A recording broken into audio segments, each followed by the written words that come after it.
আজকে আমরা জাস্ট গতি থেকে দ্রুতি এবং বেগ এই বিষয়টা নিয়ে একটু পরিপূর্ণ আলোচনা করতে চাই।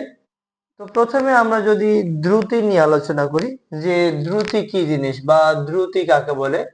দ্রুতি সময়ের সাথে সাথে বা সময়ের পরিবর্তনের সাথে বস্তুর অবস্থানের পরিবর্তনের হারকে দ্রুতি বলে। অর্থাৎ সময় অতিবাহিত হবে, সাথে সাথে বস্তুর অবস্থানের পরিবর্তনটা যেদিকেই ঘটুক না কেন সেটাকে আমরা দ্রুতি বলবো।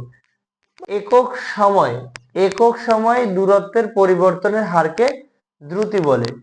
কোনো বস্তু যদি টি সময়ে কোনো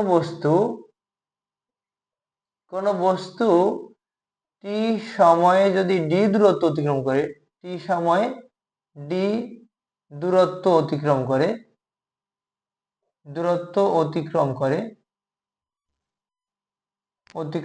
করে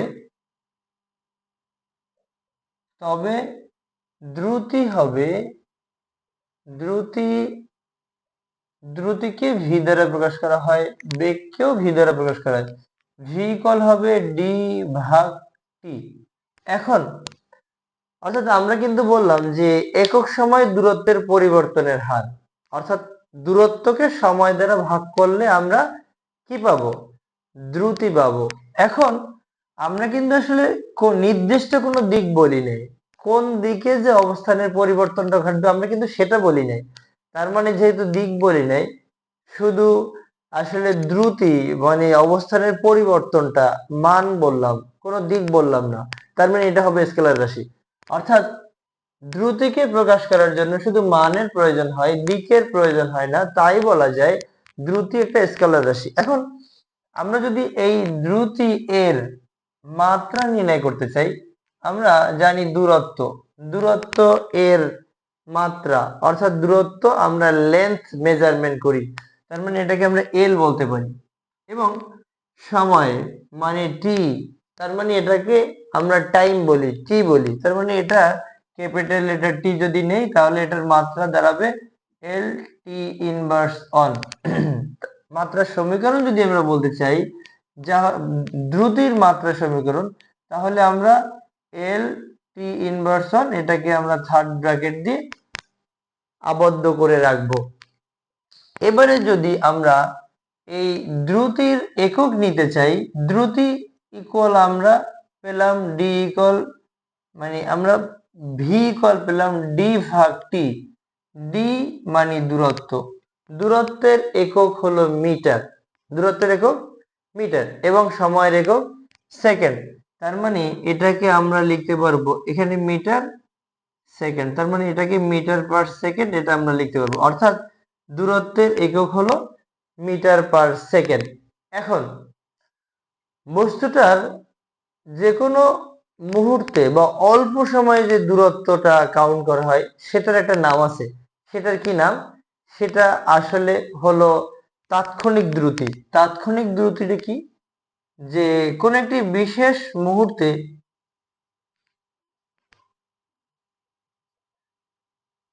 তাৎক্ষণিক দ্রুতিটা কি?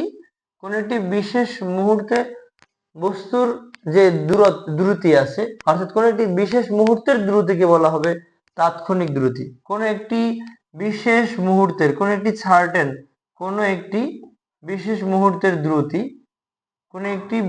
মুহূর্তের দ্রুতিকে বলা যাবে অল্প সময়ে, একেবারে কয়েক সেকেন্ড ব্যবধান, কোন একটি বিশেষ মুহূর্তের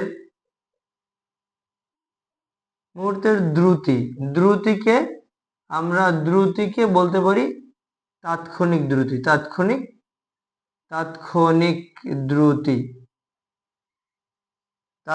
দ্রুতি। এখন যদি বলা হয় যে স্টেশন থেকে ঠিক 10:10 গাড়িটি সেরে গেল, অর্থাৎ কি বলা হলো? 10:10 গাড়িটির অবস্থান বা গাড়িটি যে ছেড়ে দিল বা কোথায় আছে সেটা। 10:10 গাড়িটির দূরত্বটা কত, কত দ্রুতিতে চলছে, তার মানে এটাকে আমরা বলতে পারি তাৎক্ষণিক দ্রুতি। কোন একটি বিশেষ মুহূর্তের দ্রুতিকে আমরা বলবো তাৎক্ষণিক দ্রুতি, তাৎক্ষণিক দ্রুতি। এরপরে দ্রুতির আরো কিছু জিনিস রয়েছে, যেটা হলো সুষম দ্রুতি বা সমদ্রুতি। সুষম দ্রুতি বলতে পারি, অথবা বলতে পারি সমদ্রুতি। বস্তুটি বা কোনো একটি গাড়ি বা কোনো একটি বস্তু যদি তার গতিকালের পুরোটা সময় সমান সময়ে সমান দূরত্ব অতিক্রম করে, তবে আমরা সেটাকে বলতে পারবো, তবে আমরা সেটাকে বলবো সমদ্রুতি বা সুষম দ্রুতি। যদি একটি গাড়ি প্রথম 5 সেকেন্ডে 5 মিটার দূরত্ব অতিক্রম করে, পরবর্তী 5 সেকেন্ডে যদি আবার 5 মিটার দূরত্ব অতিক্রম করে, পরবর্তী 5 সেকেন্ডে যদি আবারও 5 মিটার দূরত্ব অতিক্রম করে, অর্থাৎ প্রত্যেক সময়ের ক্ষেত্রে দেখা যায় যে তার দূরত্ব অপরিবর্তনীয়, অর্থাৎ সমহারে বাড়তেছে। সমহারে যদি দূরত্ব বাড়ে, সময়ের পরিবর্তনের সাথে সাথে দূরত্বটা যদি সমহারে বৃদ্ধি পায়, তবে সেটাকে আমরা সুষম দ্রুতি বা সমদ্রুতি, সুষম দ্রুতি আমরা বলতে পারি, বা সমদ্রুতি এটাও বলা যেতে পারে। এখন বস্তুটি যদি এই সুষম দ্রুতিতে না চলে, তাহলে অসম দ্রুতি বলা যাবে, অসম দ্রুতি। অসম দ্রুতিটা কি জিনিস বা কি হবে? বস্তুটি যদি গতিকালের পুরোটা সময় সমান সময়ে সমান দূরত্ব অতিক্রম না করে, তবে সেটাকে আমরা বলবো অসম দ্রুতি। অসম দ্রুতি বের করার জন্য আমরা অসম দ্রুতিতে চলমান কোনো বস্তুর মোট অতিক্রান্ত দূরত্বকে যদি মোট সময় দিয়ে আমরা ভাগ করি, তাহলে আমরা পেয়ে যাব গড় দ্রুতি। অর্থাৎ অসম দ্রুতিটা আমরা মনে হয় বুঝতে পেরেছি। অসম দ্রুতিটা হলো, অর্থাৎ গতিকালের পুরোটা সময় যদি গাড়ি বা কোনো বস্তু সমান সময়ে সমান দূরত্ব অতিক্রম করবে না, যদি না করে, তাহলে গড় বেগ নির্ণয়, গড় দ্রুতি নির্ণয় করতে হবে। গড় দ্রুতি নির্ণয় করে আমরা বুঝতে পারবো যে পুরোটা সময় সে কত দ্রুতিতে চলছে, বা পুরোটা সময় গাড়িটি কত দ্রুতিতে চলছে। তো গড় দ্রুতিটা তাহলে কি কি হবে? গড় দ্রুতিটা হবে, গড় দ্রুতি হবে মোট অতিক্রান্ত দূরত্ব। মোট অতিক্রান্ত দূরত্বকে যদি আমরা মোট সময় দিয়ে ভাগ করি, মোট অতিক্রান্ত দূরত্ব ভাগ হবে মোট সময়, বা শুধু সময়ও বলতে পারি, অর্থাৎ কত সময় ধরে এই দূরত্বটা অতিক্রম করলো, সেটাকে বলা যাবে গড় দ্রুতি। তার মানে আমরা দ্রুতির সাথে সংশ্লিষ্ট রাশি পেলাম তাৎক্ষণিক দ্রুতি, কোন একটি বিশেষ মুহূর্তের দ্রুতি তাৎক্ষণিক দ্রুতি, সুষম দ্রুতি যদি গতিকালের পুরোটা সময় সমান দূরত্ব অতিক্রম করে, তবে তাকে আমরা সুষম দ্রুতি বলবো। অসম দ্রুতি যদি গতিকালের পুরোটা সময় বস্তুটি সমান সময়ে সমান দূরত্ব অতিক্রম না করে, তবে সেটা তাকে আমরা বলবো অসম দ্রুতি। অসম দ্রুতির ক্ষেত্রে অর্থাৎ অসম দ্রুতি যদি থাকে, তখনই আমরা গড় দ্রুতি নির্ণয় করব, যে এক্সাক্ট দ্রুতিটা বের করার জন্য। তার মানে কি করতে হবে? মোট অতিক্রান্ত দূরত্বকে যদি আমরা মোট সময় দ্বারা ভাগ করি বা মোট অতিবাহিত সময় দ্বারা ভাগ করি, তাহলে কিন্তু আমরা গড় দ্রুতি পেয়ে যাই। অর্থাৎ এভাবে আমরা গড় দ্রুতি বের করতে পারবো। এবারে আমরা একটু বেগ দেখব, খুবই গুরুত্বপূর্ণ একটা টপিকস। অর্থাৎ বেগ কি জিনিস? বেগটা হলো আসলে স্মরণের পরিবর্তনের হার, বা একক সময় স্মরণের পরিবর্তনের হার। বস্তুর মানে যে কোনো নির্দিষ্ট দিকে পারিপার্শ্বিক সাপেক্ষে বস্তুর অবস্থানের পরিবর্তন, সেটাকেও আমরা বলতে পারি। অথবা আমরা এটাকে এভাবে বলতে পারি, বেগ হলো সোজা সাপটার কথা, যেহেতু স্মরণ ভেক্টর রাশি, তার মানে স্মরণকে আমরা সময় দিয়ে ভাগ করলে বেগ পাওয়া যাবে। যদি আমরা এটাকে এরকম করে বলতে পারি যে আমরা যদি কোনো কিছু একটা পর্যবেক্ষণ করি, তাহলে আমরা পারিপার্শ্বিক সাপেক্ষ বা রিলেটিভস অবজেক্ট অথবা পারিপার্শ্বিক সাপেক্ষে যখন কোনো বস্তুর নির্দিষ্ট দিকে সময়ের পরিবর্তনের সাথে সাথে অবস্থানের পরিবর্তন ঘটে, তবে সেটাকে আমরা কিন্তু সরণ বলি। তার মানে সরণ আমরা নির্দিষ্ট দিক কিন্তু বলছি। এবারে আমরা বলবো বেগ।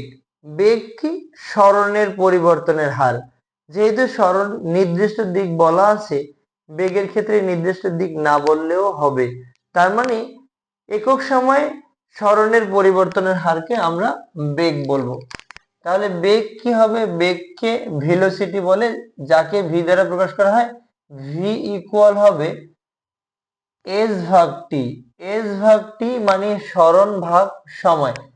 এখন আমরা বললাম যে নির্দিষ্ট দিক এবং সাথে মান, অর্থাৎ সরণ সরণ একটা নির্দিষ্ট মান আছে এবং নির্দিষ্ট দিকও আছে। কোন একটি বস্তুর বেগ মানে কোন দিকে কত সেটা আমাকে বলতে হবে। অর্থাৎ যে রাশি প্রকাশ করার জন্য মান এবং দিক দুটোরই প্রয়োজন হয়, সেটাকে বলা হয় ভেক্টর রাশি। তাহলে বলা যাচ্ছে যে বেগ একটি ভেক্টর রাশি। কিভাবে হবে?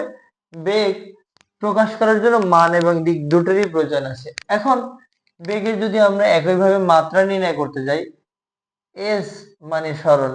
সরণ আমরা লেন্থ মেজারমেন্ট করি, সময় তো টাইম টি, তার মানে এটা হলো কি এল টি ইনভার্স অন, অর্থাৎ বেগের মাত্রা এবং দ্রুতির মাত্রা একই জিনিস।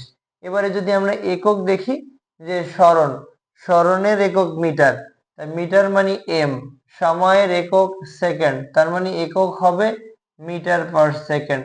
তার মানে আমরা দেখতে পেলাম যে বেগ এবং দ্রুতি দুটোরই মাত্রা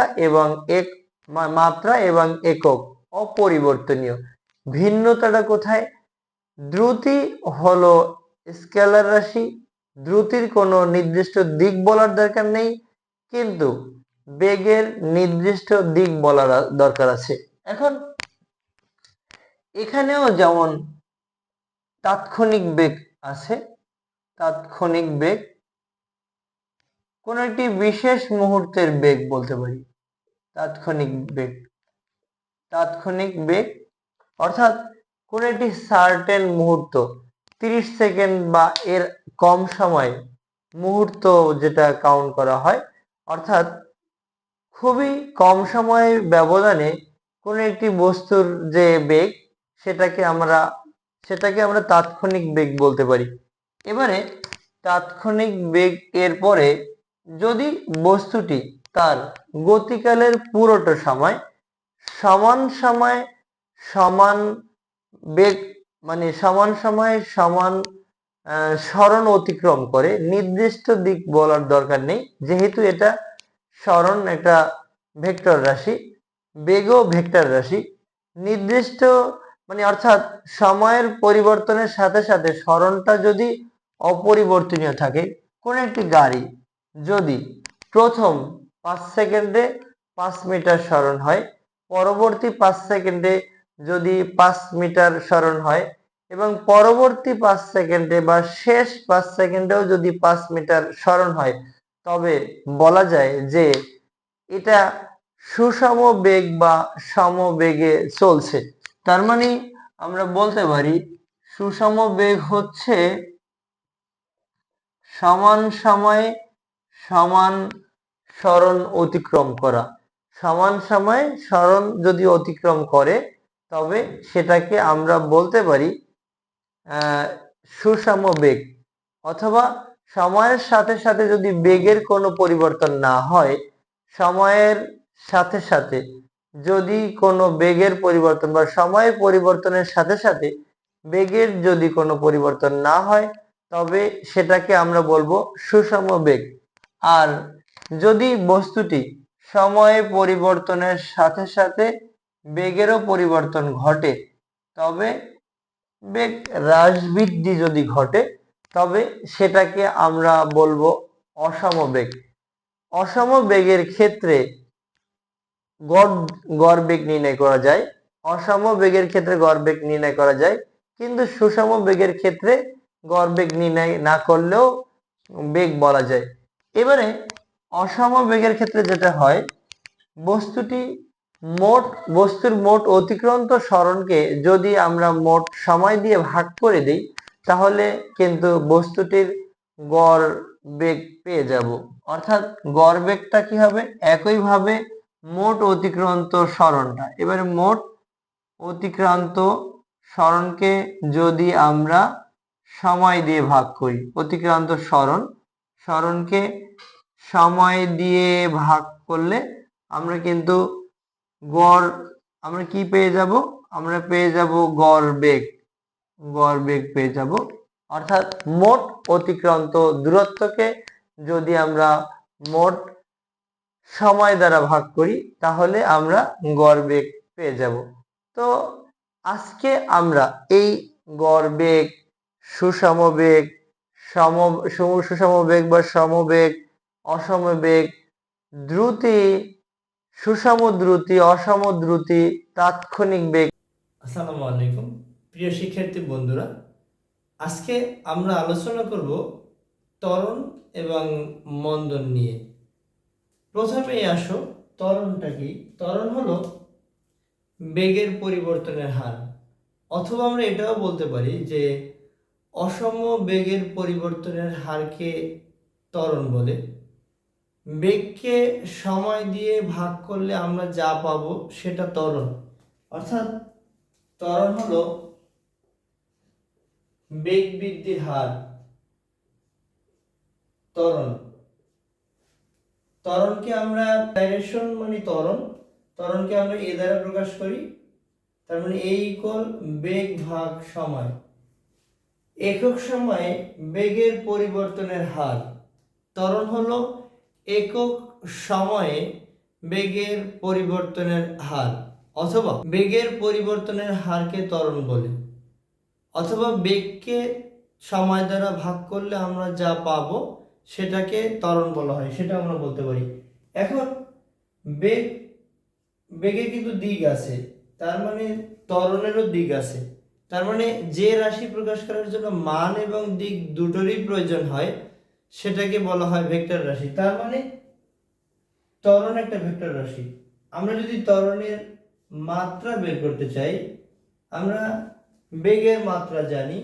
বেগের মাত্রা হলো এল টি ইনভার্স অন, এবং সময়ের মাত্রা হলো টি। তার মানে ত্বরণের মাত্রা হবে এল টি ইনভার্স 2। এখানে যদি কারো সমস্যা হয় যে বেগের মাত্রা, বেগ মানে সরণ ভাগ সময়, সরণকে আমরা জাস্ট বেগ ভি ইকুয়াল এস ভাগ টি।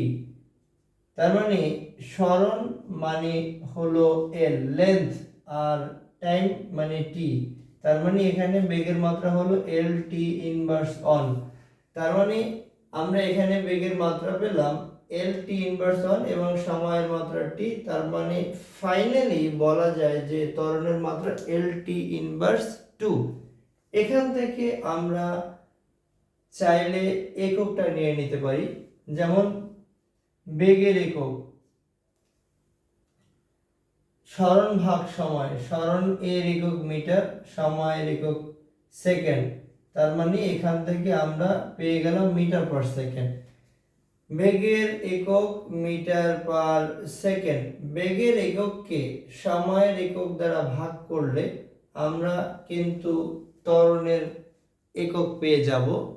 তার ফাইনালি বলা যাচ্ছে যে ত্বরণের একক হলো তাহলে metre per second square, metre per second square. ত্বরণটা দেখতে চাই যে এক্স অক্ষ বরাবর সময় যদি স্থাপন করি এবং ওয়াই অক্ষ বরাবর যদি আমরা বেগ স্থাপন করি। যদি প্রথম 5 সেকেন্ডে একটা গাড়ির বেগ 5 মিটার পার সেকেন্ড হয়, পরবর্তী 5 সেকেন্ডে যদি বেগ আবারও 5 মিটার পার সেকেন্ড হয়, তবে এই দুইটার ছেদবিন্দু হবে এখানে এবং এই দুইটার ছেদবিন্দু হবে এইখানে। জাস্ট যোগ করে দিলে এটা মূল বিন্দুগামী সরলরেখা হবে, যোগ করে দিলে মূল বিন্দুগামী সরলরেখা হয়। অর্থাৎ বলা যায় যে সময়ের সাথে সাথে যদি বেগের পরিবর্তন আনুপাতিক বা ইকুয়ালি বা সমানুপাতিক হারে বাড়ে তবে সেটা হলো সুষম ত্বরণ। সেটাকে আমরা বলতে পারি সুষম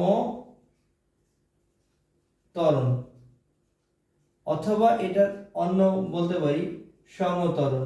সমত্বরণ এটাকে আমরা অন্য আরেকটা নামে জানি, যেটাকে আমরা ধনাত্মক ত্বরণ বলি।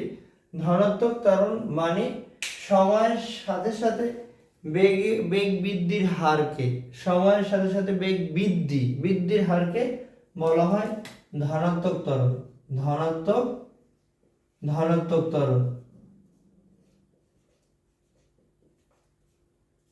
এবারে যদি এমন হয় যে অর্থাৎ আমরা সুষম ত্বরণ পেলাম, সমত্বরণ পেলাম, ইভেন ধনাত্মক ত্বরণও, যদি এমন হয় যে সময়ের সাথে সাথে বেগের পরিবর্তনটা আর হচ্ছে না, সময় ঠিকই বৃদ্ধি পাচ্ছে কিন্তু ত্বরণের যদি এমন হয় যে কিছুটা সময় বৃদ্ধির সাথে সাথে তার বেগও বৃদ্ধি পেল, এরপরে সময় ঠিকই বৃদ্ধি পেল কিন্তু বেগ বৃদ্ধি পায়নি, এমন হতে পারে।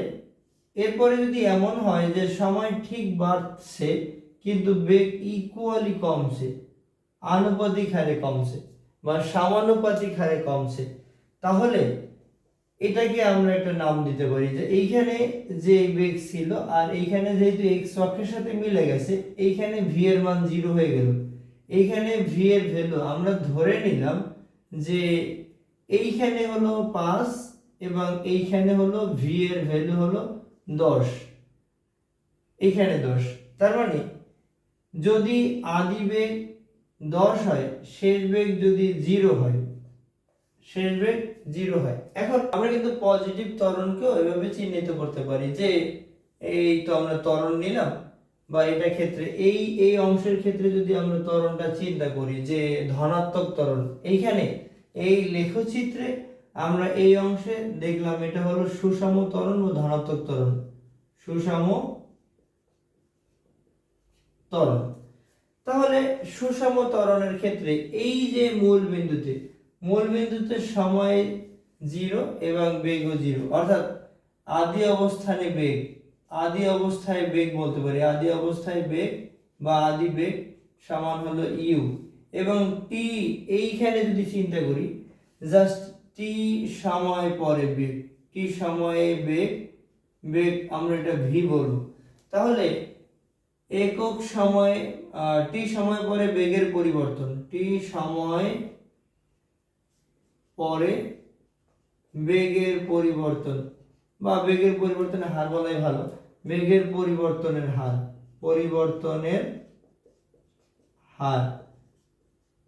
তার মানে বেগের পরিবর্তনের হারকে ত্বরণ বলে। ত্বরণ মানে শেষ বেগ বিয়োগ আদি বেগ ভাগ হলো টি, অর্থাৎ আদি বেগ হলো ইউ, যেটা আমরা এই মূল বিন্দুতে বলতে পারি, এবং টি সময় নির্দিষ্ট সময় পরে বেগ, এটা হয়তো বা হতে পারে এই বিন্দুটাকে আমরা মনে করব এটাই শেষ বেগ এবং এটা হলো ভি।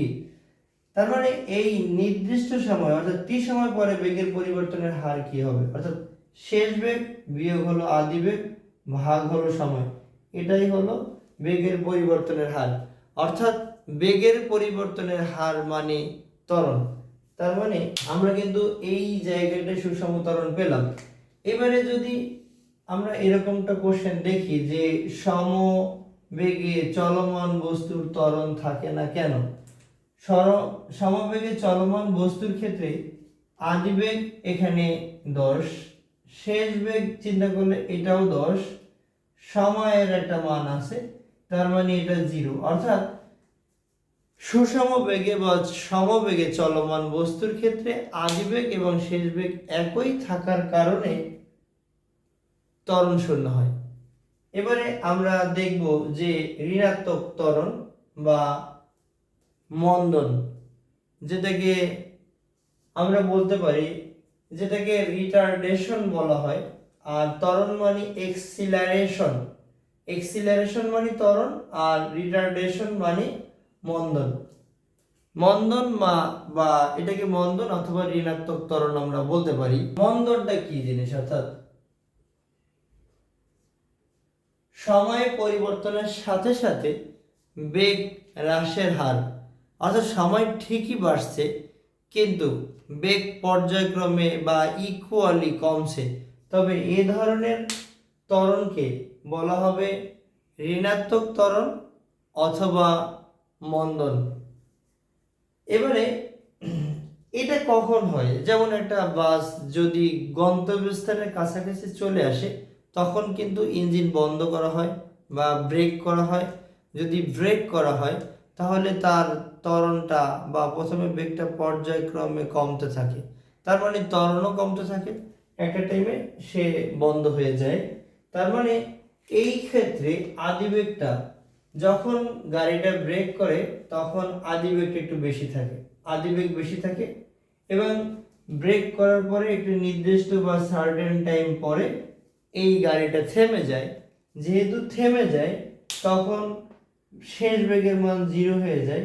তার মানে ত্বরণটা আমরা জানি, ত্বরণটা হলো শেষ বেগ বিয়োগ হলো আদিবেগ ভাগ হলো সময়। তার মানে শেষ বেগ 0, আদিবেগ কিছু একটা আছে, এখানে 10 হতে পারে, আর সময় তো কিছু একটা হবেই। তার মানে রেজাল্টটা কিন্তু মাইনাস দাঁড়ায়, রেজাল্টটা মাইনাস, মাইনাস হলে সেটা কিন্তু ত্বরণ অর্থাৎ ঋণাত্মক ত্বরণ। যদি আমি এখানে মন্দন ইউজ করি বা মন্দন বলি তাহলে এখানে মাইনাস ব্যবহার করা যাবে না। তাহলে কি করতে হবে? তাহলে এই যে আদিবেগ থেকেই শেষ বেগ বাদ দিতে হবে ভাগ সময়, অর্থাৎ আদিবেগ থেকেই শেষ বেগ বাদ দিতে হবে, তাহলে ভাগ সময় করব। তার মানে এই জায়গাটায় যেটা হবে আদিবেগটা বড় হবে, আদিবেগ বড় হবে, আর এইখানে এই মানটার ক্ষেত্রে সুষম ত্বরণের ক্ষেত্রে আদিবেগ ছোট হবে, আদিবেগ ছোট হবে। এই ক্ষেত্রে আদিবেগ হবে অনেক ছোট, আদিবেগ হবে ছোট এবং শেষ বেগ অনেক বড়। এইখানেই দেখা যায় শেষ বেগ 10 এবং আদিবেগ 0, আদিবেগ 0 টি এর একটা মান আছে, তার মানে এটা পজিটিভ মান। আর এটার ক্ষেত্রে যদি আমরা চিন্তা করি এখানে আদিবেগ 10 এবং শেষ বেগ হলো 0, তার মানে ভাগ করব টি দিয়ে। এখন এটা কিন্তু আমরা অলরেডি মন্দন বলছি। যদি আমরা মন্দন বলি তাহলে আমরা ঋণাত্মক সাইন অ্যাভয়েড করব। এই ক্ষেত্রে আমরা আদিবেগ থেকে শেষ বেগ বাদ দিব, আদিবেগ থেকে শেষ বেগ বাদ দিব, তখন মানটা হবে প্লাস।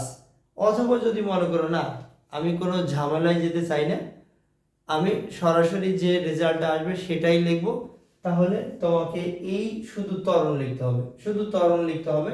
শুধু ত্বরণ লিখলে রেজাল্টটা মাইনাস চলে আসবে, অর্থাৎ তখন আমরা মাইনাস দিতে পারবো। যদি শুধু ত্বরণ বলি তবে এটা মাইনাস দিতে পারবো।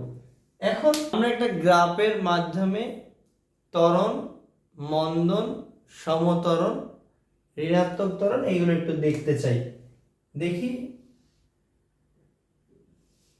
কেমন হয় আর কি। যদি সময় বৃদ্ধির সাথে সাথে বস্তুটির বেগেরও বৃদ্ধি হয় তবে এই অংশটা 0 থেকে এই অংশটা হলো সুষম ত্বরণ, সুষম ত্বরণ অথবা সমত্বরণ। এবার এখান থেকে যদি সময় ঠিকই বাড়ে কিন্তু বেগের কোনো পরিবর্তন না হয়, এটাকে আমরা বলি সমবেগ কিন্তু ত্বরণ শূন্য, ত্বরণ শূন্য। এক্ষেত্রে কোনো ত্বরণ হয় না, কেননা বেগের পরিবর্তনের হার, এখানে বেগের পরিবর্তনই হয় নাই, তাহলে এখানে তো ত্বরণ হবে না, তার মানে এখানে ত্বরণ নেই, শূন্য, তার মানে এটা সমবেগ, এটা হবে সমবেগ। এবারে যদি এটা এখানে কমতে কমতে এই দিকে চলে আসে, এই মানটা হবে নেগেটিভ, তার মানে এটা ঋণাত্মক ত্বরণ, এটাকে আমরা ঋণাত্মক ত্বরণ বলতে পারি, ঋণাত্মক ত্বরণ, অথবা এটাকে আমরা মন্দন বলতে পারি। আমার মনে হয় তোমরা যদি এরকম চিত্র ভিত্তিক ডায়াগ্রামের মাধ্যমে একটু পার্থক্য করে এটা পড়ো, তাহলে ত্বরণ, মন্দন এগুলো একেবারে পানির মতো সহজ। আজকের এই পার্টে ত্বরণ এবং মন্দন নিয়ে আলোচনা করা হলো। আমার কাছে মনে হয় তোমরা যদি একটু ভালো করে পড়ো তাহলে এখান থেকে তোমরা সর্বোচ্চ ফিডব্যাক দিতে পারবে। ধন্যবাদ সকলকে। গতি থেকে দূরত্ব এবং সরণ নিয়ে আলোচনা করছি। আসো প্রথমেই দূরত্ব। প্রসঙ্গ কাঠামো বা মূল বিন্দু, বা এটাকে আমরা জাস্ট রেফারেন্স অবজেক্ট বলে থাকি। প্রসঙ্গ কাঠামো বা মূল বিন্দু থেকে সময়ের সাথে সাথে যে কোনো একদিকে সরে যাওয়াকে আমরা দূরত্ব বলি, ডিস্টেন্স বলতে পারি। দূরত্ব দূরত্ব হলো সময়ের পরিবর্তনের সাথে সাথে পারিপার্শ্বিক সাপেক্ষে যখন কোনো বস্তুর অবস্থানের পরিবর্তন ঘটে, অর্থাৎ কি বলা যাবে, সময়ের পরিবর্তনের সাথে সাথে যে কোনো একদিকে প্রসঙ্গ কাঠামো থেকে সরে যাওয়া। তার মানে সময়ের সাথে সাথে পারিপার্শ্বিক সাপেক্ষে যখন কোনো বস্তুর অবস্থানের পরিবর্তন ঘটে, যাই হোক না কেন মূল বিন্দু থেকে যতটুকু সরে যায় সেটাকে বলা হয় দূরত্ব। অর্থাৎ যদি আমরা এখান থেকে একটা আঁকা বাঁকা পথ চিহ্নিত করি, এরকম যদি চিহ্নিত করি, মনে করি এখানে এ, এখানে জাস্ট শেষে যদি বি চিহ্নিত করি, এ থেকে আমরা যদি একদম বিতে পৌঁছাই, তবে যে দূরত্ব অতিক্রম করবে বা যে ডিস্টেন্সটা অতিক্রম করবে সেটাকে আমরা বলতে পারি দূরত্ব।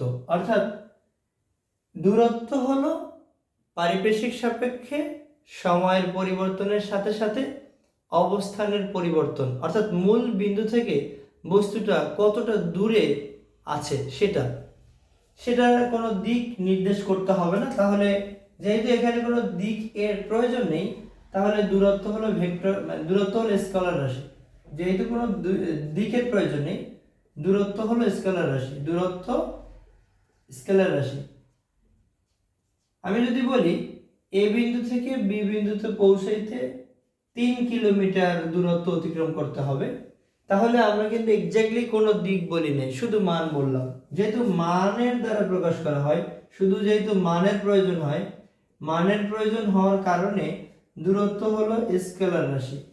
দূরত্ব হলো স্কেলার রাশি।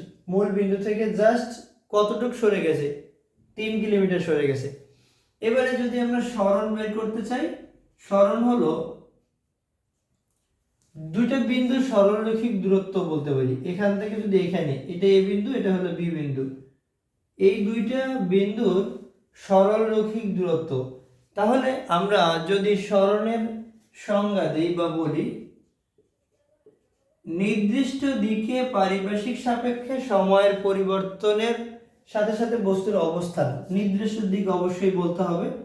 নির্দিষ্ট দিকে পারিপার্শ্বিক সাপেক্ষে, পারিপার্শ্বিক সাপেক্ষে নির্দিষ্ট দিকে পারিপার্শ্বিক সাপেক্ষে সময়ের পরিবর্তনের সাথে সাথে বা সময় পরিবর্তনের সাথে সময়ের পরিবর্তনের সাথে সাথে বস্তুর অবস্থানের পরিবর্তনকে, সাথে সাথে বস্তুর অবস্থানের পরিবর্তনকে বা অবস্থানের পরিবর্তন।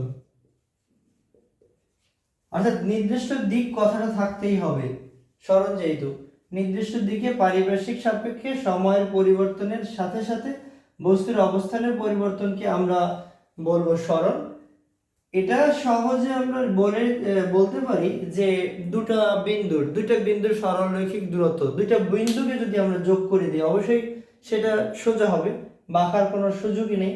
অর্থাৎ দুইটি বিন্দুর সরলরৈখিক দূরত্বকে আমরা বলতে পারি সরণ। এখন এ এবং বি থেকে একেবারে যদি যোগ করে দিই সোজা, তাহলে এই টোটালটা যদি 3 কিলোমিটার হয়, এখানে কত 1 কিলোমিটার সামথিং এটা হয়, যদি হয় 1 কিলোমিটার হতে পারে বা একটু বেশি কম, যাই হোক না কেন আমরা ধরে নিলাম এটা 1 কিলোমিটার।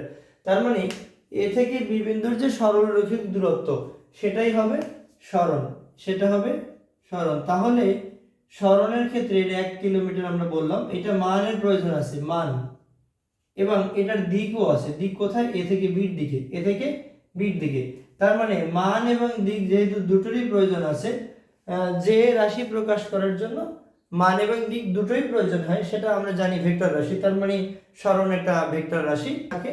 যে কোনো একটি লোক প্রথমে 5 কিলোমিটার 5 কিলোমিটার 5 কিলোমিটার ডান দিকে গেল, আমরা ডান দিক বলতে পারি।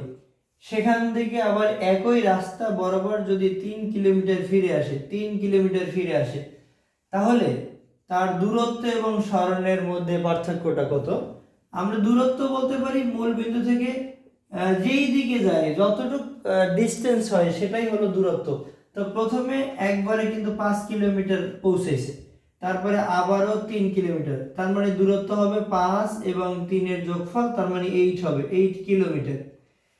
আর সরণটা কত হবে? সরণ হবে এই জাস্ট মূল বিন্দু থেকে তার শেষ বিন্দুর দূরত্ব, সরলরৈখিক দূরত্ব।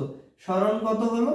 সরণ হলো 5 থেকে 3 কিলোমিটার সে অতিক্রম করছে, 5 থেকে 3 বাদ দিলে তাহলে এখানে অবশিষ্ট দূরত্ব থাকবে 2 কিলোমিটার, অবশিষ্ট দূরত্ব থাকবে 2 কিলোমিটার। তার মানে আমরা যদি এখন এটাকে বের করি যে দূরত্ব এবং সরণের মধ্যে পার্থক্য, তার মানে এটা দূরত্ব এবং সরণের মধ্যে পার্থক্য হলো 6 কিলোমিটার। কোশ্চেনটা এরকম ছিল, প্রথমে একটা বস্তু বা এক ব্যক্তি ডান দিকে 5 কিলোমিটার অতিক্রম করলো এবং একই পথ বরাবর যদি বাম দিকে সে 3 কিলোমিটার অতিক্রম করে, তাহলে তার দূরত্ব এবং সরণের মধ্যে পার্থক্য কত? দূরত্ব বের হলো, প্রথমে 5 কিলোমিটার ছিল এবং পরবর্তীতে আবার সে একই রাস্তা বরাবর 3 কিলোমিটার ফিরে আসে, সেটাও দূরত্ব হবে। তার মানে 5 3 হলো 8 কিলোমিটার। এখন তাহলে ওই ব্যক্তির মূল বিন্দু থেকে শেষ বিন্দুর যে সরলরৈখিক দূরত্ব সেটা তো সরণ হবে। তাহলে 5 থেকে যদি 3 বাদ দেই তাহলে অবশিষ্ট থাকে 3 কিলোমিটার, অবশিষ্ট থাকে 2 কিলোমিটার, তার মানে তার সরণ হলো 2 কিলোমিটার। এখন দূরত্ব এবং সরণের মধ্যে পার্থক্য বের করতে বলে, দূরত্ব এবং সরণের মধ্যে পার্থক্য তাহলে কত হবে? 6 কিলোমিটার। এই কোশ্চেন এরকমও আসে, এক ব্যক্তি যদি সে, আমরা ডিরেকশন দেব নর্থ সাউথ ইস্ট ওয়েস্ট, এক ব্যক্তি প্রথম 12 কিলোমিটার উত্তর দিকে গেল, তারপরে সে সেখান থেকে 5 কিলোমিটার পূর্ব দিকে গেল, তাহলে তার মূল বিন্দু এবং শেষ বিন্দু এর মধ্যবর্তী দূরত্ব এবং সরণের পার্থক্য কত? দূরত্ব এবং সরণের পার্থক্য।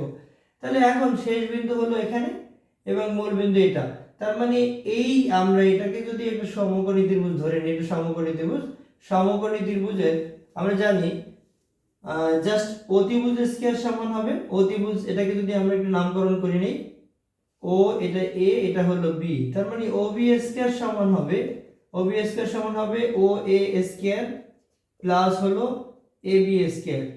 তার মানে আমি একটাকে লম্ব ধরবো, একটাকে ভূমি ধরবো, তার মানে 12 স্কয়ার প্লাস হলো 5 স্কয়ার, 12 হলো 144, 5 স্কয়ার হলো 25, তার মানে 169, তার মানে ওবি এর মান আমরা পাবো কত? 169 কে যদি আমরা বর্গমূল করি তার মানে এটা 13 হবে। অর্থাৎ এখানে আমরা অতিভুজ সরণ পেলাম 13, তার মানে সরণ কত হলো? সরণ হলো 13, সরণ 13, দূরত্ব আমাদের দূরত্ব কত? এই 5 আর এইখানে দূরত্ব হলো 12 আর 5 17, 12 আর 5 17। তাহলে আমরা যদি দূরত্ব এবং সরণের মধ্যে পার্থক্য করি, সরণ দূরত্ব 17 থেকে যদি আমরা 13 বাদ দিই তাহলে রেজাল্ট কিন্তু 4 আসবে, রেজাল্ট 4। অর্থাৎ দূরত্ব এবং সরণ দিয়ে বেশ কিছু কোশ্চেন আসে, আমরা যদি এটা ভালো করে বুঝি দূরত্ব এবং সরণ, তাহলে যে কোনো কোশ্চেনের আমরা সলভ করতে পারবো। আরো এখান থেকে বেশ কিছু কোশ্চেন আসে যে বৃত্তাকার পথের ঘূর্ণনরত কোনো বস্তুর সরণ কত হবে। অর্থাৎ আমরা জানি যেখান থেকে যাত্রা শুরু করে যদি ওইখানেই আইসা পৌঁছায় তাহলে সরণের মান কিন্তু 0 হয়। আমি সারা দিন সারা শহর ঘুরে ঘুরে আবার বাসায় চলে আসছি, আমার দূরত্ব অনেক কিলোমিটার হতে পারে কিন্তু সরণ হবে 0 কিলোমিটার। কেন হবে? অর্থাৎ 0 হবে, অর্থাৎ আমি যেখান থেকে যাত্রা শুরু করছি সেখানে আবার ফিরে আসছি, তার মানে আমার সরণ 0। আমি যদি এখান থেকে বৃত্তাকার পথে যদি এখানে এই বৃত্তের ব্যাসার্ধ হলো মনে করো 100 মিটার, বৃত্তের ব্যাসার্ধ হলো 100 মিটার। এই বৃত্তে যদি দুইটা পাক দেওয়া হয় তাহলে দূরত্ব এবং সরণের পার্থক্য কত? দূরত্ব যদি নির্ণয় করতে চাই তাহলে এটা পরিধি বরাবর অতিক্রম করছে, তাহলে দূরত্ব হবে কি 2 পাই আর। দূরত্ব হবে 2 পাই আর, 2 পাই ইনটু আর এর মান হলো 100, তার মানে এইটা 200 পাই। আর সরণ কত হবে? সরণটা হবে যদি যেখান থেকে যাত্রা শুরু করছে আবার যদি সেখানেই ফিরে আসে তাহলে সরণ হবে 0। তার মানে দূরত্ব এবং সরণের মধ্যে যদি আমরা পার্থক্য করি, দূরত্ব এবং সরণের মধ্যে পার্থক্য করলে আসলে 200 পাই হবে। তাহলে আমরা এটা বুঝতেই পারছি, আমার যেটা মনে হয় এটা খুবই সহজ ছিল। এই মানে বৃত্তাকার পথে যদি একবার ঘুরে আসে অথবা বৃত্তাকার পথে যদি সে আড়াইবার ঘুরে তাহলে তার দূরত্ব কত হবে বা সরণ হবে? বৃত্তাকার পথে যদি আড়াইবার ঘুরে তাহলে তার সরণ কত হবে? এখান থেকে যাত্রা শুরু করে যদি একবার পুরো ঘুরে আসে, এই একবার আসলো, এবারে যদি আর একবার ঘুরে আসে এখানে আর একবার আসলো, যদি আবার আড়াইবার মানে 0.5 মানে এখানে ঘুরে আসলে এখানে আসবে, তাহলে তার সরণ কত হবে? সরণ হবে এখান থেকে এখান পর্যন্ত। তাই সরণ হবে কত? বৃত্তের ব্যাস কত? ব্যাসার্ধের দ্বিগুণ 2 ইনটু ব্যাসার্ধ। তাহলে ব্যাসার্ধ কত আসছে? এখানে ব্যাসার্ধ হলো 100, তার মানে এটার সরণ হবে 200। আমার কাছে মনে হয় যে এই বৃত্তাকার পথে চলমান কোনো বস্তুর দূরত্ব এবং সরণ আমরা সহজেই বের করতে পারবো। যদি এখানে আরো বলে যে এটা বৃত্তাকার পথে চলমান কোনো বস্তুর যদি 1/4 অংশ মানে 4 ভাগের 1 ভাগ পথ অতিক্রম করে তাহলে তার দূরত্ব এবং সরণের মধ্যে পার্থক্য কত? এখানে যদি 100ই থাকে তার ব্যাসার্ধ, তাহলে আমরা এটাও কিন্তু এই পিথাগোরাসের উপপাদ্যের মাধ্যমে দূরত্ব সরণ বের করে দিতে পারি। তো আজকে আমরা এই দূরত্ব এবং সরণ রিলেটেড যে কোশ্চেনগুলো দেখলাম এবং দূরত্ব এবং সরণের যদি কনসেপ্টটা ভালো বুঝি তাহলে এখান থেকে যে কোনো কোশ্চেনের উত্তর দিতে পারবো। সকলকে ধন্যবাদ জানিয়ে এখানে শেষ করছি। আসসালামু আলাইকুম। প্রিয় শিক্ষার্থী বন্ধুরা, আজকে আমরা গতি থেকে সমবেগে চলমান বস্তুর সমীকরণ অর্থাৎ S=VT কিভাবে নির্ণয় করে সেটা আমরা একটু দেখি। অর্থাৎ বস্তুটা যদি এমন হয় যে গতিকালের তার পুরোটা সময়ের বৃদ্ধির সাথে সাথে বেগের কোনো পরিবর্তন না করে, তবে সেটাকে আমরা বলতে পারি সমবেগ। কেমন হতে পারে যে জিনিসটা? যে এমন হয় যে আমরা যদি x অক্ষ বরাবর সময় এবং y অক্ষ বরাবর বেগ স্থাপন করি, যখন সময় 0 তখন যদি বেগ 5 হয় এবং যখন সময় 5 তখনও বেগ 5, যখন সময় 10 অর্থাৎ যদি এমন হয় তবে সেটা আমরা বলতে পারি সমবেগে চলমান কোনো বস্তুর গতিপথ। অথবা যদি এরকম আমরা এটা করে নিই যে সরণ বনাম সময়ের লেখচিত্র, বস্তুটা যদি এমন হয় যে প্রথম 5 সেকেন্ডে 5 মিটার সরণ অতিক্রম করলো, তাহলে স্থানাঙ্কটা হবে এই মূল বিন্দুগামী। এবারে আবার যদি পরবর্তী 5 সেকেন্ডে আবার 5 মিটার দূরত্ব অতিক্রম করে তখন হবে আরেকটা মূল বিন্দুগামী আমরা বিন্দু পাবো। এটা যদি আমরা দুইটা যদি যোগ করে দেই তাহলে এটা একটা মূল বিন্দুগামী সরলরেখা হয়। তাহলে এইখানে দেখা যায় যে প্রত্যেক ক্ষেত্রে প্রথম ক্ষেত্রে v1 এর মান হবে 5/5, তার মানে এটা হলো 1। দ্বিতীয় ক্ষেত্রে আমরা যদি v2 এর মান বের করতে চাই, তার মানে এখানে যদি 10 হয় শুরু থেকে শেষ পর্যন্ত, এখানে যদি 10 হয় তাহলে 10 কে আমরা 10 দিয়ে ভাগ করলে 1 হয়। অথবা পরবর্তী সময় এখানে 5 সেকেন্ড, এখানে সরণ 5 মিটার, তাহলে 5 কে 5 দিয়ে ভাগ করলে আমরা সেটা 1 পাবো। অর্থাৎ বলা যাচ্ছে যে যদি সময়ের পরিবর্তনের সাথে সাথে বেগের কোনো পরিবর্তন না ঘটে তবে বস্তুটি সমবেগে চলে। এই সমীকরণ নির্ণয় করতে গিয়ে দ্বিতীয় সমীকরণটা পেয়েছি। দ্বিতীয় সমীকরণটা এমন ছিল, যদি বস্তুটা তার গতিকালের পুরোটা সময় সমবেগে চলে তাহলে বস্তুর শুরুতে যে বেগ থাকবে সেটাকে আমরা তো আদি বেগ বলি, এবং শেষে যে বেগ থাকে সেটাকে আমরা শেষ বেগ বলি।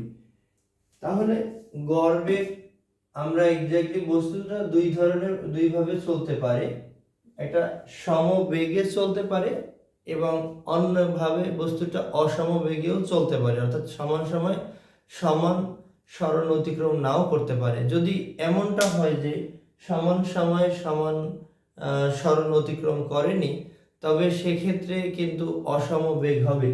তার মানে আমরা যদি গড় বেগ নির্ণয় করি, গড় বেগকে আমরা যদি ভি বার বলি অথবা এক্স বার, গড় বেগ ভি বার ইকুয়াল হলো প্রথম ক্ষেত্রে সমবেগে চলমান বস্তুর ক্ষেত্রে আদিবেগ ভাগ যোগ হলো শেষ বেগ ভাগ হলো 2। অর্থাৎ গড় বেগ দুই ভাবে নির্ণয় করা যায়।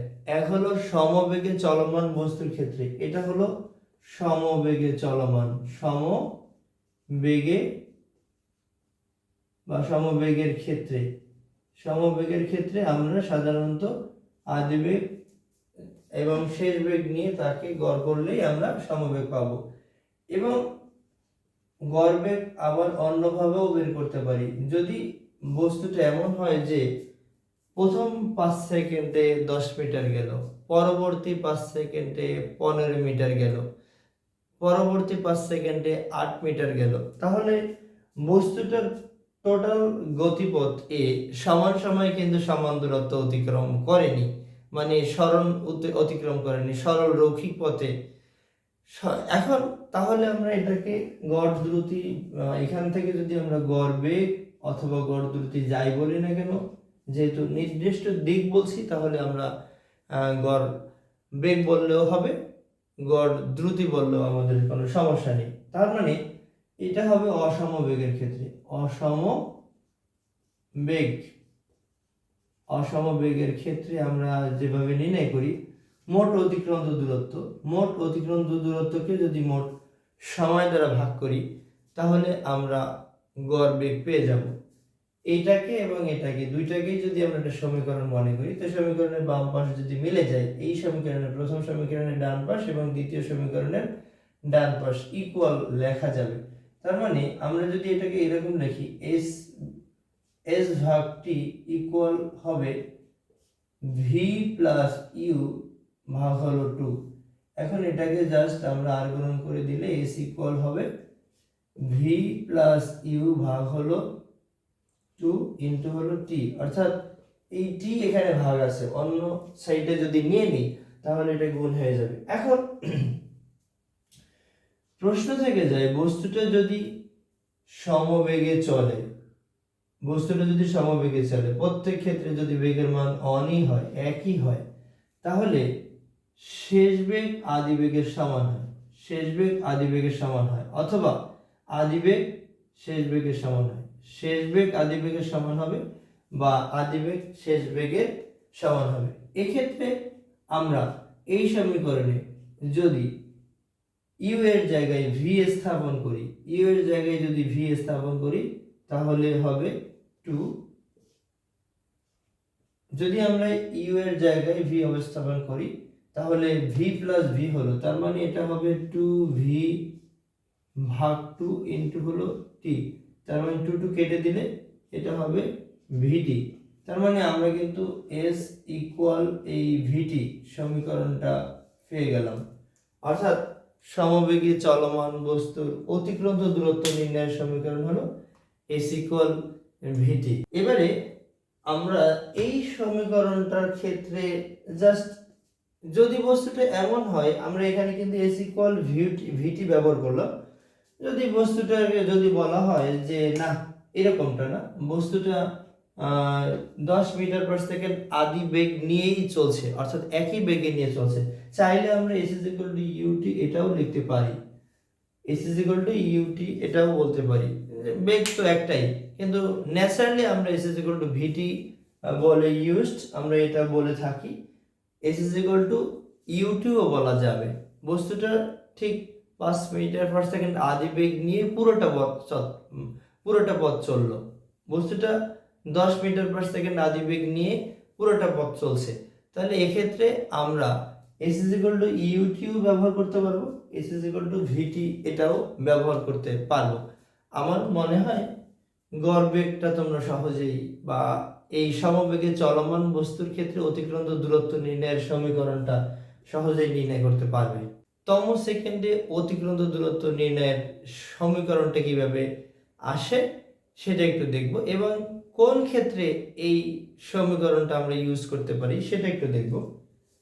যদি আমরা বেগ বনাম সময়ের লেখচিত্র অঙ্কন করি, অর্থাৎ এক্স অক্ষ বরাবর সময় এবং ওয়াই অক্ষ বরাবর যদি আমরা বেগ স্থাপন করি, যদি কোনো একটি বস্তু প্রথম 5 সেকেন্ডে, কোনো একটি বস্তুর বেগ যদি প্রথম 5 সেকেন্ডে 5 মিটার পার সেকেন্ড হয়, পরবর্তী 5 সেকেন্ডে যদি আবার 5 মিটার পার সেকেন্ড হয়, তাহলে সময়ের সাথে সাথে, সময় বৃদ্ধির সাথে সাথে বেগ এর বৃদ্ধিটাও সমহারে হয়, তবে এটা সমত্বরণে চলমান বস্তুর গতিপথ। সমত্বরণের বস্তুর গতিপথটা যদি আমরা একটু চিত্রে আঁকাই, তাহলে এটা একটা মূল বিন্দুগামী সরলরেখা হবে। অথবা যদি আমরা এরকম দেখাই যে এক্স ওয়াই অক্ষ বরাবর এ হবে এবং এক্স অক্ষ বরাবর টি হবে, তবে এটা প্রত্যেক ক্ষেত্রে এরকম একটা হবে, এক্স অক্ষের সমান্তরাল একটা সরলরেখা আমরা পাবো। তাহলে এটা আসলে কি মিন করে, কিভাবে এটা আমরা এটা নির্ণয় করি? যদি একটা বস্তুর গতিপথ, অর্থাৎ সে 5 সেকেন্ড পর্যন্ত চলছে, যদি আমাদের বলা হয় ঠিক 5তম সেকেন্ডে সে কতটুকু দূরত্ব অতিক্রম করলো, আমরা যদি এটা এরকম করে একটু মার্ক করি, তাহলে এইটা সহজেই বুঝতে পারবো। প্রথম আমাদের যেটা করতে হয়, আমরা যেভাবে এই অঙ্কটা করি, প্রথম 5 সেকেন্ডে অতিক্রান্ত দূরত্ব নির্ণয় করতে হয়। প্রথম 5 সেকেন্ডে অতিক্রান্ত দূরত্ব নির্ণয় করে প্রথম 4 সেকেন্ডে অতিক্রান্ত দূরত্ব আমরা বাদ দিয়ে দিই। অর্থাৎ এই পুরোটা অতিক্রান্ত দূরত্ব থেকে যদি আমরা এতটুকু দূরত্ব বের করে ফেলি, তাহলেই কিন্তু আমরা ঠিক এই যে 5ম সেকেন্ডে অতিক্রান্ত দূরত্ব এটা বের হয়ে যায়। এটা আমরা দুইটা সূত্র দিয়ে করতে পারি। গতির তৃতীয় সমীকরণ, অর্থাৎ s equal u t plus half of a t square, এটা দিয়ে করতে পারি, অথবা এই সমীকরণটা করতে পারি। অর্থাৎ তৃতীয় সমীকরণ থেকে যে আরেকটা সমীকরণ নেওয়া যায়, অর্থাৎ s equal u plus half of a two t minus 1, এটা থেকে করা যায়। এটা থেকে যদি আমরা করি, তাহলে অঙ্কটা 2-1 লাইনের ভিতরে শেষ হয়ে যায়। তার মানে এটা অনেক সহজ এবং একেবারে খুবই ট্রিকি ওয়ে করা যায়। তো আমরা দেখব যে এই সূত্রটা দিয়ে কিভাবে অ্যাপ্লাই করে অঙ্কটা করা যায়, অথবা এটা দিয়ে তো করা যায়, এটা আমরা দেখবই। তো এখন আমরা মূলত দেখব s is equal to u plus half of a 2t minus 1 কোথা থেকে নেওয়া যায়। আমরা গতির তৃতীয় সমীকরণ জানি, s ইকুয়াল, আমরা যদি এটাকে বলি t সেকেন্ডে অতিক্রান্ত দূরত্ব, t সেকেন্ডে অতিক্রান্ত দূরত্ব নির্ণয়ের সমীকরণ, অতিক্রান্ত দূরত্ব নির্ণয়ের সমীকরণ, দূরত্ব নির্ণয়ের সমীকরণ, অর্থাৎ সমবেগে মানে সমত্বরণে চলমান বস্তুর ক্ষেত্রে t সেকেন্ডে যদি হয়, এটাকে আমরা st বললাম। st ইকুয়াল হলো u t plus half of a t square, এটা বলে দিলাম। এখন এটাকে যদি আমরা t এর মান ইকুয়াল 5 সেকেন্ড ধরি, আমি যদি ঠিক 5তম সেকেন্ডে অতিক্রান্ত দূরত্ব বের করি, তাহলে আমরা শুরু থেকে 5 সেকেন্ড পর্যন্ত অতিক্রান্ত দূরত্ব নির্ণয় করি এবং শুরু থেকে 4 সেকেন্ড পর্যন্ত অতিক্রান্ত দূরত্ব নির্ণয় করি। তার মানে এখানে t-1 যদি বের করি, অর্থাৎ 5 থেকে 1 বাদ দিলে হবে 4 সেকেন্ড, তার মানে t-1 ইকুয়াল হবে 4 সেকেন্ড। এখন আমরা এখানে ঠিক 1 সেকেন্ড আগের অতিক্রান্ত দূরত্ব যদি নির্ণয় করি, তাহলে এটা বের করব t-1, তাই t-1 ইকুয়াল হলে এটা হবে t এর জায়গায় আমরা t-1 ব্যবহার করব, t-1 plus half of a t-1 whole square. এখানে কিন্তু আমরা দুইটা সমীকরণ পেলাম, অর্থাৎ s ইকুয়াল st বলতে পারি, st equal ut plus half of a t square, আর এখানে st মাইনাস 1, অর্থাৎ যেখানে আমাদের t আছে সেখানে আমরা ব্যবহার করব t মাইনাস 1, অর্থাৎ 1 সেকেন্ড কম। এটা আমরা একটু গুণ করে দিলে ut minus u plus half of a, এখানে a মাইনাস b হোল স্কয়ার সূত্র ভাঙাই দিলে t square minus 2t plus হলো 1। এখন আমরা যদি ঠিক যেমন করে আমরা এই পঞ্চমতম সেকেন্ড থেকে চতুর্থতম, পঞ্চম সেকেন্ড থেকে চতুর্থ সেকেন্ড বাদ দিয়ে জাস্ট নির্দিষ্ট সময় পঞ্চম সেকেন্ডে অতিক্রান্ত পঞ্চমতম সেকেন্ডে অতিক্রান্ত দূরত্ব বের করি, সেরকম করে আমরা করতে চাই। ঠিক তাহলে বলবো তম সেকেন্ডে অতিক্রান্ত দূরত্ব, তম সেকেন্ডে অতিক্রান্ত দূরত্ব, অতিক্রান্ত দূরত্ব নির্ণয়ের সমীকরণ। তাহলে এটা কি হবে? তম সেকেন্ডে অতিক্রান্ত দূরত্ব নির্ণয়ের সমীকরণ। আমরা বড়টা থেকে ছোটটা বাদ দেব, বড় হলো এখানে এটা, অর্থাৎ যেটাকে আমরা 5 সেকেন্ড বলছিলাম, তার মানে st মাইনাস 1, এটাকে যেহেতু আমরা তম বলি এই জন্য STH তম সেকেন্ড বলতে পারি, ইকুয়াল আমরা বড়টা থেকে বাদ দিব, বড় সমীকরণটা অর্থাৎ প্রথম সমীকরণটা লিখব ut plus half of a t square, বিয়োগ হলো দ্বিতীয় সমীকরণটা ut মাইনাসটা প্লাস হবে, প্লাসটা মাইনাস হবে, minus half of a t square minus 2t plus 1। এখন আমরা যদি এখানে একটা কাজ করি, এই ut বাদ দিয়ে দিতে পারি, বাদ দিয়ে। এখন এখান থেকে আমরা যদি হাফ অফ a কমন নিয়ে যাই, যে half of a t square minus half of a t square minus 2t plus 1, এখান থেকে আমরা যদি এই হাফ অফ a কমন নিয়ে যাই তাহলে এটা কি হবে? এই মাইনাস সাইন দিয়ে এটা গুণ করে দিতে হবে, গুণ করে দিলে minus t square plus 2t minus 1 এটা হবে। তো এরপরে আমরা যদি আরেকটু সামনে আগাই তাহলে হাফ অফ a, এইটা কেটে দিব, তাহলে লেখা যায় 2t মাইনাস 1। অর্থাৎ আমরা কিন্তু এই তম সেকেন্ডে অতিক্রান্ত দূরত্ব নির্ণয়ের সমীকরণ s বা st equal u plus half of a 2t minus 1 এটা বের করে ফেললাম। অর্থাৎ আমরা কিন্তু এই তম সেকেন্ডে অতিক্রান্ত দূরত্ব এইভাবেও নির্ণয় করতে পারবো, s ut plus half of a t square, এবং এটা দিয়ে নির্ণয় করতে পারবো s u plus half of a 2t minus 1। সহজে এবং নির্ভুলভাবে করার জন্য আমার কাছে এটাই সহজ মনে হয় এবং এটা দিয়ে সহজে নির্ণয় করা যায়। এবারে আমরা যদি দেখি আসলে এই সমীকরণটা আমরা কিভাবে সহজে করা যায় একটু দেখি। এখানে যদি আমরা v এখানে t ব্যবহার করি, এখানে 0 0, এখানে যদি আমরা 8 16 24 ব্যবহার করি, আর এখানে এটা 4 8 এই 12 ব্যবহার করি। এখন আমি যদি ঠিক এখান থেকে পঞ্চম সেকেন্ডে অতিক্রান্ত দূরত্ব নির্ণয় করতে চাই, তার মানে আমরা যদি t এর মান পঞ্চমতম সেকেন্ড বলি, তার মানে এখানে t এর মান শুধু আমরা 5 ব্যবহার করব, এবং ত্বরণের মান, বস্তুটি যেহেতু এখানে বস্তুটি সমত্বরণে চলছে, তাহলে প্রত্যেকটা সেলকে ভাগ করলেই হবে, অর্থাৎ বেগকে সময় দ্বারা ভাগ করলে আমরা ত্বরণ পাবো v ভাগ t, এটা করলেও আমাদের হবে।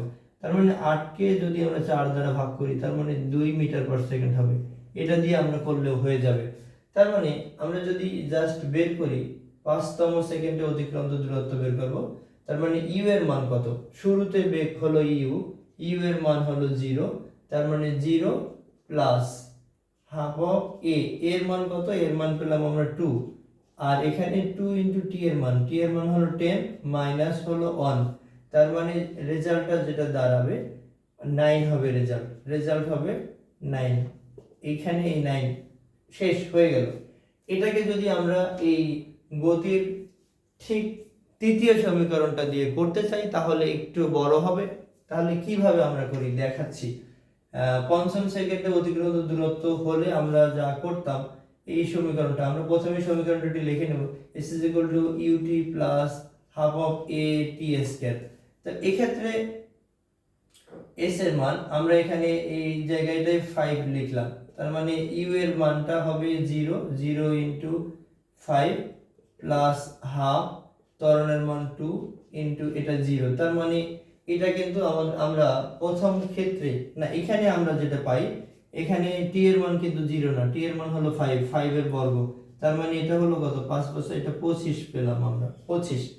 এবারে আমরা যদি ঠিক চতুর্থতম সেকেন্ডে এটা বের করতে চাই, u এর মান আমরা কিন্তু শুরু থেকে u এর মান কিন্তু অলওয়েজ 0ই ব্যবহার করলাম, অর্থাৎ এই ক্ষেত্রে t এর মান একবার আমরা 5 ব্যবহার করলাম এবং t এর মান একবার আমরা 4 ব্যবহার করলাম। u এর মান কিন্তু অলওয়েজ 0, a এর মান কিন্তু যা ছিল অর্থাৎ 2 মিটার পার সেকেন্ড স্কয়ার এটাই ছিল।